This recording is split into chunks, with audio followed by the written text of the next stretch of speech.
तर तुम्ही म्हणणार मायक्रोस्कोप मध्ये वाकून वाकून काय बघायला लागला एवढं काय आहे असं होतं की आज आमच्या प्रॅक्टिकल क्लासमध्ये वेगवेगळ्या प्लांटचं आम्हाला ट्रान्सफर सेक्शन शिकवणार होती आणि त्यांचं स्टडी कसं करायचं शिकवणार होती. आपण दिलेल्या सॅम्पलचा पहिल्यांदा हलक्यात एकदम मस्तपैकी कट मारून घेतला हो, ट्रान्सफर सेक्शन करून घेतला. त्याला हळूच एकदम पाण्यात बुडवलं हो. मग पाण्यातून झाल्यावर भावाची बदली करून आपण स्टेन मध्ये टाकलं त्याला. मग आपल्या भावाकडे दुसरं सॅम्पल आलतो, मग त्यावर आपलं सॅम्पल पण स्टेनिंग झालतो हो. मग त्याला आपण ग्लास स्लाइडवर काढून घेतलं मस्तपैकी. मग त्याच्यावर ग्लिसरीनचं 2 थेंब टाकलं हो, टिबिक कॅन. मग त्याच्यावर आपण हळूच अलगत कव्हर स्लिप पण टाकून घेऊया म्हटलं.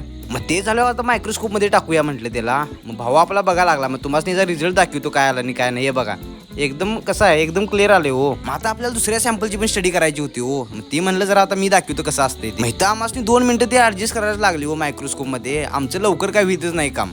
मग म्हणलं जरा बुक पण रेफर करूया हो. बुक मध्ये जसं आहे तसंच येते का बघूया. मग आपलं तसं सेम आलतं हो. शेवटी तुमच्या भावाने गेलं तर म्हणल्यावर येणारच हो. मग आम्ही केला जरा पसारा दाखवूया म्हणलं हो लॅब मध्ये. हे सगळं असं होते बघा, काय ते करायला लागले. ह्या किट मध्ये वस्तारा पण होता बघा. मग प्रॅक्टिकल क्लास झाल्यावर प्रॅक्टिकल क्लासमध्ये काय शिकला होती थेरी सगळी आम्हाला लिहायची होती हो या प्रोजेक्टरवर बघून.